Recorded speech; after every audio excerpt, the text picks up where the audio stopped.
ये साला पागल आदमी दारू की पूरी बोतल सीधा अपने सिर पर डाल लेता है और एकदम पियक्कड़ होने की एक्टिंग करते हुए सीधा रूसी एम्बेसी के गेट की तरफ दौड़ लगा देता है। गेट पर खड़े दो तगड़े सिक्योरिटी गार्ड तुरंत फुर्ती दिखाते हैं और आगे आकर उसे वहीं धर दबोचते हैं। और भाई साहब, ठीक उसी वक्त वहां एंट्री होती है उसके असली शिकार विक्टर की, जिसके पीछे ये हाथ धोकर पड़ा हुआ था। ये बंदा तुरंत विक्टर की गाड़ी के ठीक पीछे अपनी कार लगा देता है और फुल भौकाल में सीधा 911 पर कॉल ठोककर पुलिस से कंप्लेंट कर डालता है कि सड़क पर एक गाड़ी पागलों की तरह बवाल मचाते हुए चल रही है। थोड़ी ही देर में विक्टर के बॉडीगार्ड की कार को ट्रैफिक पुलिस सड़क के किनारे धर दबोचती है। कार में बैठा विक्टर एकदम हक्का बक्का रह जाता है कि भाई मेरे बॉडीगार्ड को पुलिस ने क्यों रोक लिया। लेकिन अगले ही पल उसकी मर्सिडीज बेंज बिल्कुल बीच में बुरी तरह फंस जाती है और टस से मस नहीं हो पाती। तभी ये बंदा सीधे पेट्रोल का एक डब्बा निकालता है और कार पर उड़ेल देता है। फिर फुल स्वैग में अपनी जेब से एक लाइटर निकालता है और उसे कार पर फेंकता है, जिससे बेंज में तुरंत भयंकर आग लग जाती है। वो बंदा झट से अपनी बंदूक निकालता है, कार का दरवाजा खोलता है और फिर बिना सोचे धड़ाधड़ 2 गोलियां चलाकर ड्राइवर का वही काम तमाम कर देता है। कार में घुसने के बाद वो सीधे विक्टर की गिरेबान पकड़ लेता है और उसे पूछता है कि उसकी पत्नी को किसने मारा। ये देखकर कि विक्टर कुछ नहीं बक रहा है और वहां से खिसकने की कोशिश कर रहा है, बंदा बिना रहम खाए सीधा उसकी जांघ में एक गोली ठोक देता है। पर भाई साहब, ये बुढ़ा तो बड़ा ढीठ निकला। इतनी कुटाई के बाद भी वो कुछ उगलने को तैयार ही नहीं था। तब बंदा उसकी छाती पर एक और गोली मारता है और इस बार दर्द के मारे वो बर्दाश्त नहीं कर पाता और तोते की तरह सारा सच उगल देता है। तब तक पुलिस ने चारों तरफ से मौके को घेर लिया होता है। वो बंदा सीधे दरवाजा खोलता है और बड़े आराम से सरेंडर करने के लिए अपने हाथ हवा में उठा लेता है। इस खूंखार आदमी का नाम जॉन है, जो नेवी सील का एक बहुत ही तगड़ा मेंबर है। कुछ महीने पहले की बात है, उसने सीरिया में एक खतरनाक मिशन पर अपनी टीम को लीड किया था। CIA के प्लान के हिसाब से उन्हें सीरियाई सरकार के चंगुल से एक CIA एजेंट को बचाकर लाना था। वो लोग सीधा मेन गेट तोड़ते हैं और फिर ताबड़तोड़ गोलियों की बारिश से गार्ड्स को वहीं ढेर कर देते हैं। इसके बाद वो सबसे अंदर वाले कमरे को ढूंढ निकालते हैं, फिर एक जोरदार लात मारकर तेजी से अंदर घुस जाते हैं। सब कुछ सेफ लगने के बाद जॉन उनकी पहचान चेक करने लगता है और तभी उसके होश उड़ जाते हैं। पता चलता है कि वो सब के सब रिटायर रूसी फौजी हैं। एक बंदा कहता है वो एक एक्स रूसी फौजी है। इस पर जॉन भड़क कर कहता है, तुमने तो सीरियाई सेना कहा था, रूसी नहीं। लेकिन दूसरा बंदा एकदम डीठ बनकर कहता है, मुझे तो यहाँ कोई रूसी नहीं दिख रहा। अपने बॉस का ये घटिया रवैया देखकर जॉन आगे बहस करना बंद कर देता है। लेकिन भाई साहब, जैसे ही वो लोग वापस लौटने की तैयारी करते हैं, दुश्मनों की एक पूरी की पूरी बैकअप टीम अचानक वहाँ आ धमकती है। किस्मत अच्छी थी कि जॉन शरीर से एकदम सांड जैसा तगड़ा था, तो उसे कोई खास चोट नहीं आई, लेकिन उसकी कैप्टन करेन नीचे फंस गई थी। जॉन बिना सोचे पहले एक फ्लैशबैंग फेंकता है और फिर सीधे उसकी मदद करने के लिए नीचे छलांग लगा देता है।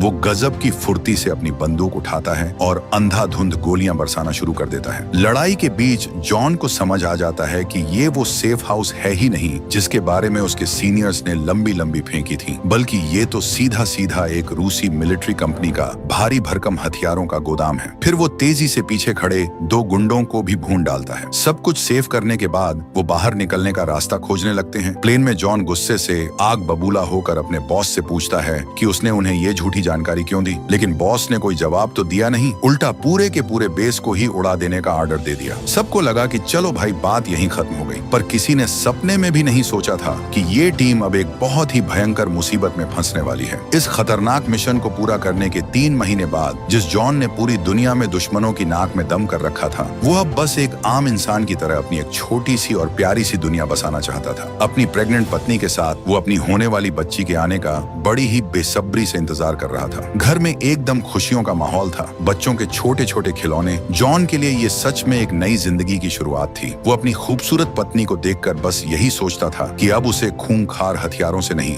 बल्कि अपनी बच्ची के नन्हे नन्हे हाथों से खेलना है। दोनों जश्न मना रहे थे और सब कुछ एकदम परफेक्ट चल रहा था, लेकिन तभी उसकी टीम के मेंबर्स के साथ एक के बाद एक खौफनाक हादसे होने लगे। कुछ को उनके घर के ठीक सामने कार से जोरदार टक्कर मारकर मार दिया गया, तो कुछ को बीच सड़क पर सीधा गोली मार दी गई। उस रात जॉन हमेशा की तरह काम से घर लौटा, क्योंकि उसकी पत्नी की डिलीवरी का टाइम पास था। जॉन को लगा कि उसके पास जाने से पत्नी की नींद खराब हो जाएगी, इसलिए उसने उस रात नीचे बेसमेंट में सोने का फैसला किया। जल्द ही आधी रात का वक्त हो गया और 2 खूंखार कातिल चुपचाप उसके घर में घुस गए और आते ही उन्होंने सबसे पहले घर की बत्ती गुल कर दी। जॉन सोफे पर बैठकर आराम से गाने सुन रहा था, तभी उसका कंप्यूटर अचानक बंद हो गया। जब वो उठकर उसे चेक करने गया तो उसे समझ आया कि पूरे घर की लाइट ही कट गई है। तभी उसे ऊपर से किसी के कदमों की आहट सुनाई देती है, तो वो बिना कोई चांस लिए जल्दी से अपनी बंदूक उठाकर ऊपर की तरफ चल दिया। उसी वक्त एक कातिल बेडरूम में पहुंच चुका था और उसने बिस्तर पर अंधाधुंध कई गोलियां बरसा दी। फिर एक कातिल बिस्तर के पास गया और जॉन की जगह पर लेटकर जानबूझकर अपने ही साथी को गोली मार दी। जॉन ने मौके का पूरा फायदा उठाते हुए दरवाजा खोला और दरवाजा खोलने वाले उस बंदे को कुछ गोलियां मारकर वहीं ढेर कर दिया और फिर बिना रुके ऊपर की तरफ बढ़ता रहा। ऊपर पहुंचते ही जॉन का उस खूंखार कातिल से सीधा आमना सामना हो जाता है। दोनों के बीच भयंकर गोलाबारी होती है, दोनों को ही गोलियां लगती हैं और वो जमीन पर गिर पड़ते हैं। उस टाइम टॉर्च की तेज रोशनी सीधे उस कातिल के चेहरे पर पड़ती है, जिससे उसे झक मारकर अपना नाइट विजन चश्मा उतारना ही पड़ता है। फिर वो कातिल जॉन का काम तमाम करने के लिए अपनी बंदूक उठाता है, लेकिन किस्मत देखो, पता चलता है कि उसकी बंदूक की गोलियां तो खत्म हो चुकी हैं। खुद भी बुरी तरह घायल होने की वजह से उसे दुम दबाकर वहां से भागना ही पड़ता है। इधर गोलियों से छलनी जॉन किसी तरह अपना खून से लथपथ शरीर घसीटता हुआ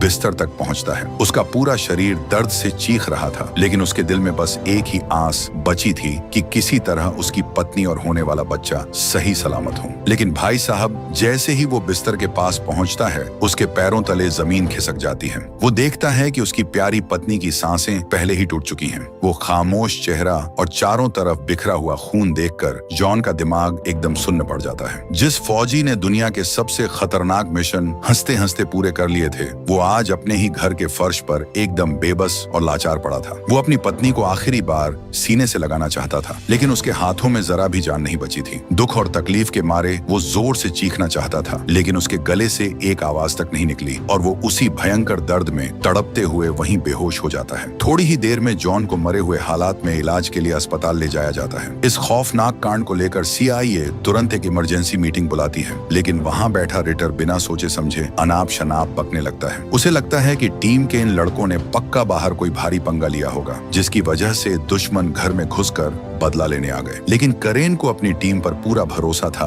कि उसका कोई भी बंदा ऐसा कोई गलत काम नहीं करेगा। उसने गुस्से में आग बबूला होकर रिटर से पूछा कि वो ये फालतू की बकवास क्यों कर रहा है, लेकिन रिटर बड़ी अकड़ में कहता है कि वो सब कुछ साफ साफ पता लगा लेगा। कुछ दिनों बाद जब जॉन को होश आता है तो वो करेन को सारी आपबीती बता देता है और उस भागने वाले आखिरी कातिल के बारे में भी पूरी डिटेल दे देता है। क्योंकि इस हाई प्रोफाइल मामले ने बड़े अफसरों का ध्यान खींचा था, इसलिए इन्वेस्टिगेशन एकदम रॉकेट की तेजी से हुई। जांच में रिटर को पता चला कि नेवी सील टीम ने अपने पिछले मिशन के दौरान गलती से रूसी सुरक्षा ब्यूरो के डायरेक्टर के बेटे को ही टपका दिया था और 100% पक्की बात है कि ये लोग उसी का बदला लेने आए हैं। हालांकि जब करेन उन कातिलों की फाइलें चेक कर रही थी तो उसने एक झोल पकड़ा। रिपोर्ट में सिर्फ 3 कातिलों की लाशों का ही जिक्र था और उस भागने वाले चौथे कातिल का तो नामो निशान तक नहीं था। लेकिन जब उसने ये सवाल उठाया तो रिटर ने कोई सीधा जवाब नहीं दिया और बस मामले को दबाते हुए इतना कहा कि वो नहीं चाहता कि ये कोई बड़ा इंटरनेशनल बवाल बने, इसलिए इसे जल्द से जल्द रफा दफा कर देना ही ठीक है। ऊपर से सेक्रेटरी ने भी साफ कह दिया कि पक्के सबूत के बिना वो लोग कुछ उखाड़ नहीं सकते।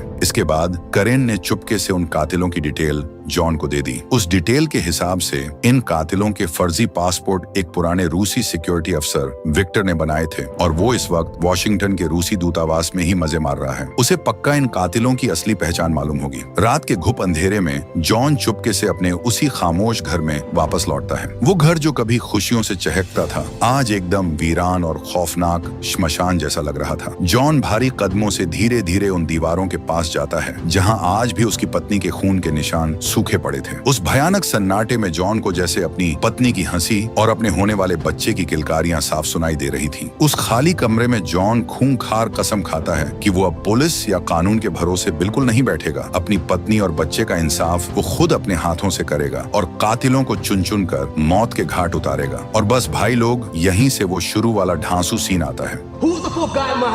उस चौथे कातिल का नाम उगलवाने के बाद वो बिना पलक झपकाए सीधे विक्टर को गोली मार देता है। इसके बाद जॉन को रूसी मुजरिमों को रखने के लिए बनाई गई एक बहुत ही खास और खौफनाक जेल में बंद कर दिया जाता है। इससे उसका शक एकदम सच साबित हो जाता है कि कोई बहुत बड़ा आदमी चाहता है कि वो हमेशा के लिए अपना मुंह बंद रखे। वो करेन से साफ साफ कहता है कि वो सेक्रेटरी को जाकर बताए कि उसके पास बहुत ही काम की भयंकर जानकारी है, लेकिन शर्त ये है कि पहले उसे इस नरक से बाहर निकाला जाए, वरना वो आज नहीं तो कल यहीं मारा जाएगा। और सच में भाई, उसी दिन जॉन को दाल में कुछ काला नजर आता है, इसलिए वो फौरन अपने हाथ में एक मोटा तौलिया लपेट लेता है और अपने कपड़ों से नाली को जाम कर देता है। फिर वो एकदम तैयार होकर उन गुंडों के आने का इंतजार करते हुए वहीं तन कर खड़ा हो जाता है। तभी कुछ गार्ड अंदर आते हैं। जॉन एक एक करके सबको पीटने लगता है। ऐसा लग रहा था कि ये लोग किसी आदमी से नहीं बल्कि किसी शेर से पंगा ले लिए हैं। सबको जमीन पर लिटाने के बाद फिर वो तेजी से एक जेल गार्ड को ही बंधक बना लेता है और जेलर को खुली धमकी देता है कि मेन गेट बंद कर दे।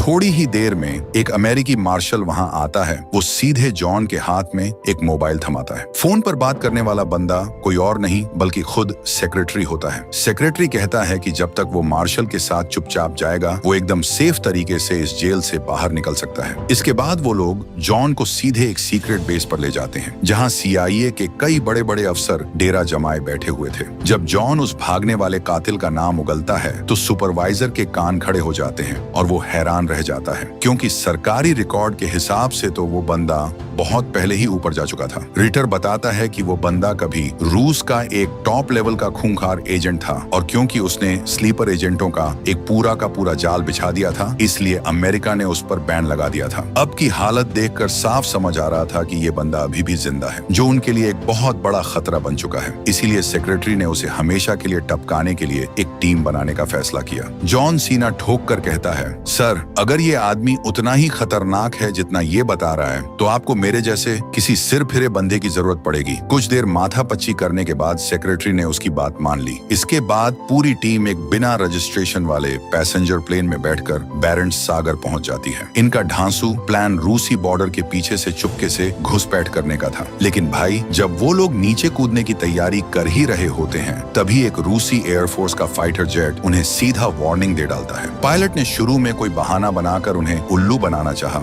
लेकिन वो रूसी उन पर कैसे भरोसा कर लेते और उन्होंने बिना सोचे समझे सीधे उन पर एक भयंकर मिसाइल दाग दी। मिसाइल लगते ही प्लेन सीधे समंदर में धड़ाम से क्रैश हो जाता है। केबिन में बड़ी तेजी से समंदर का पानी भरने लगता है और टीम के लोगों को अपने हथियार लेकर जैसे तैसे जल्दी से अपनी जान बचाकर निकलना पड़ता है। बाद में वो लोग स्पीड बोट के जुगाड़ से रूस के मरमंस्क पहुंच जाते हैं। वैसे प्लेन का तबाह होना उनके लिए कोई इतनी भी बुरी खबर नहीं थी, क्योंकि अब दोनों देशों को यही लग रहा था कि वो लोग मारे जा चुके हैं और उनका मिशन अब और भी ज्यादा आसानी से पूरा हो जाएगा। लेकिन जॉन के दिमाग की घंटी बजती है और वो एक सवाल उठाता है कि भाई, ये रिटर प्लान के हिसाब से उनके साथ क्यों नहीं आया। दूसरी तरफ रिटर आराम से बैठकर न्यूज के मजे ले रहा था। तभी जॉन अचानक अपने लड़कों के साथ वहां आ धमकता है। जॉन की खौफनाक धमकियों के आगे रिटर की हवा निकल जाती है और वो सच उगल देता है कि उन्हें लगा था कि पूरी की पूरी टीम मारी जा चुकी है। इसीलिए उन्होंने मिशन पूरा करने के लिए एक दूसरी एडवांस टीम को काम पर रख लिया था। जॉन कुछ देर के लिए उसकी इन चिकनी छुपड़ी बातों पर भरोसा कर लेता है। उसी रात पूरी तरह भारी हथियारों से लैस ये टीम टारगेट वाली बिल्डिंग पर पहुंच जाती है। लेकिन जैसे ही वो लोग अंदर जाने वाले होते हैं, जॉन अचानक से दरवाजा बंद कर देता है और लोहे के बड़े गेट को अंदर से लॉक कर देता है, क्योंकि वो अपनी पत्नी का बदला लेने के लिए उस कातिल को किसी और के नहीं बल्कि अपने नंगे हाथों से मारना चाहता था। लेकिन भाई, जैसे ही वो अंदर जाता है, वो देखता है कि बॉडीगार्ड को तो पहले ही टपका दिया गया है और कातिल अंदर आराम से बैठकर उसी के आने का वेट कर रहा है। वो कातिल बड़े आराम से कहता है कि उसने तो बस ऊपर से आर्डर मिलने पर ही जॉन की पत्नी को मारा है। और मजे की बात यह है कि जिसने उसे ये आर्डर दिया था, उसी ने जॉन को भी यहाँ भेजा है। वो हमेशा एक रूसी जासूस होने का नाटक जरूर करता था, लेकिन असल में वो तो एक बहुत बड़े अमेरिकी अफसर के इशारों पर नाच रहा था। कातिल कहता है, हमने अपनी जान सबसे बड़े मकसद के लिए अपनी मर्जी से कुर्बान की है। जॉन गुर्राते हुए पूछता है, हाँ, वो घटिया मकसद क्या है बे? कातिल मुस्कुराता है, अमेरिका जॉन, हमें बस यहाँ मरना है। और बस ये कहने के बाद वो कातिल बम का बटन दबाने ही वाला होता है कि ब्लास्ट हो जाता है। ये देखकर कि सारे के सारे सबूत जलकर खाक हो चुके हैं, उनके पास मौके से दुम दबाकर भागने के अलावा कोई और रास्ता नहीं बचता। जैसे ही वो लोग पीछे हट रहे होते हैं, उनके एक साथी को अचानक कहीं से गोली लग जाती है। स्नाइपर साला कहाँ छुपा बैठा है ये पता न होने की वजह से कोई भी जल्दबाजी में बाहर निकलने की हिम्मत नहीं जुटा पाता, लेकिन दुश्मन उन पर लगातार गोलियों की बारिश कर रहा होता है। जॉन अपना शातिर दिमाग लगाता है और जल्दी से उसकी लोकेशन का पता लगा लेता है। वो तेजी से दूसरी तरफ खिसकता है और एक शीशा उठा लेता है और फिर चिल्लाता है। वो लोग अपने घायल साथी को किसी तरह बचाने की तैयारी कर ही रहे होते हैं कि तभी सामने से एक और दूसरा स्नाइपर टपक पड़ता है। स्नाइपर की पक्की लोकेशन पता करने के बाद जॉन और करेन धड़ाधड़ गोलियां चलाकर उनका ध्यान भटकाते हैं ताकि उनका घायल साथी पहले सेफ जगह निकल सके। उन्होंने सपने में भी नहीं सोचा था कि बाहर भी मौत घात लगाए उनका इंतजार कर रही होगी। अगर वो लोग यहाँ से जिंदा बाहर निकलना चाहते हैं तो उन्हें गैलरी के पार बैठे उस स्नाइपर को टपकाना ही होगा। इसी बीच रूसी पुलिस भी पूरी फोर्स के साथ मौके पर आ चुकी होती है, लेकिन जैसे ही बेचारे पुलिस वाले अपनी कार से बाहर निकलते हैं, उन्हें भी मौके पर ही भून दिया जाता है। अब खेल देखो, रूसी पुलिस के कत्ल का इल्जाम बड़ी ही आसानी से इन लोगों के सिर पर मढ़ दिया गया था और अब ये लोग चाहे जो भी उखाड़ लें, खुद को बेगुनाह साबित नहीं कर सकते थे। जिन लोगों के लिए उसने अपनी पूरी जिंदगी दांव पर लगा दी, अपना हंसता खेलता परिवार तक खो दिया, वो घटिया लोग बस ऐसी कमरों में बैठकर अपनी गंदी पॉलिटिक्स चमकाने के लिए उसे और उसकी टीम को मोहरे की तरह इस्तेमाल कर रहे थे।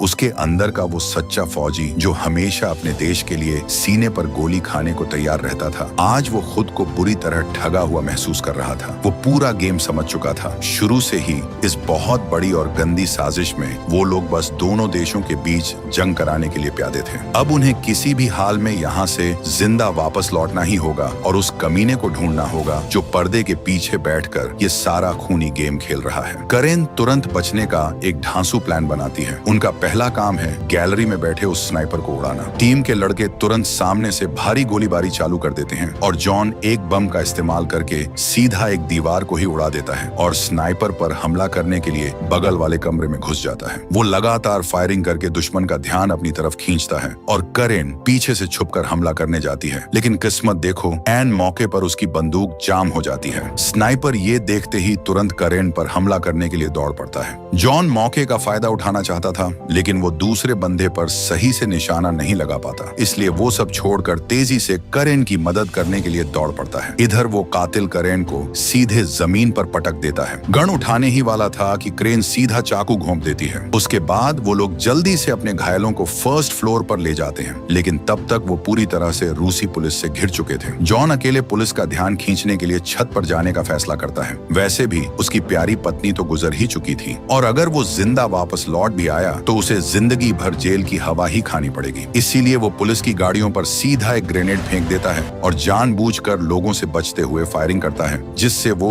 बड़ी कामयाबी से पुलिस का सारा ध्यान अपनी तरफ खींच लेता है। करेन इस मौके का पूरा फायदा उठाती है और अपने साथियों के साथ वहां से पतली गली से निकल जाती है। इस वक्त तक रूसी फौजी धड़धड़ाते हुए टॉप फ्लोर तक पहुंच चुके होते हैं। ये देखकर कि बंदूक में उसकी कुछ ही गोलियां बची हैं, जॉन एक बम निकालकर उन पर फेंकना चाहता है, लेकिन दुश्मन की फायरिंग इतनी भयंकर होती है कि उसे अटैक करने का रत्ती भर भी मौका नहीं मिलता। मजबूरी में उसे सीधा खिड़की से नीचे छलांग लगानी पड़ती है। उसका हथियारों का बैग गलती से नीचे गिर जाता है और तभी एक फौजी आ जाता है। जॉन सीधे उसे उठा के पटक देता है और फिर उसका गला मजबूती से दबा देता है और उसे वहीं निपटा देता है। फिर वो अपना बम का बैग लेता है और तेजी से नीचे की तरफ भागता है। वो एक कोने में छुप जाता है, गोलियों से बचने के लिए वहां पड़ी लाशों का आड़ की तरह इस्तेमाल करता है और फिर उस तैयार किए गए बम वाले बैग को बाहर उनके बीच फेंक देता है। धमाके के बाद जॉन मौके का फायदा उठाकर एक मरे हुए बंधे के कपड़े पहन लेता है और फिर उसी की कार भगाकर वहां से एकदम रफू चक्कर हो जाता है। बेहोश होने से ठीक पहले वो कामयाबी से अपने साथियों के साथ फिर से मिल जाता है। अगले दिन वो रिटर की मदद से बड़ी आसानी से वहां से निकल जाते हैं। अब उस पर्दे के पीछे छुपे मास्टरमाइंड का पता लगाने के लिए रिटर जॉन को अपनी ही मौत का नाटक करने को कहता है, क्योंकि सिर्फ इसी तिकड़म से वो उस असली खिलाड़ी तक पहुंच सकते थे। जॉन को जल्द ही वो सेक्रेटरी मिल जाता है और वो उसे रूस में हुए पूरे कांड की सच्चाई बताता है, लेकिन सेक्रेटरी के चेहरे पर हैरानी का एक भाव तक नहीं आता। तब जॉन के दिमाग की बत्ती जलती है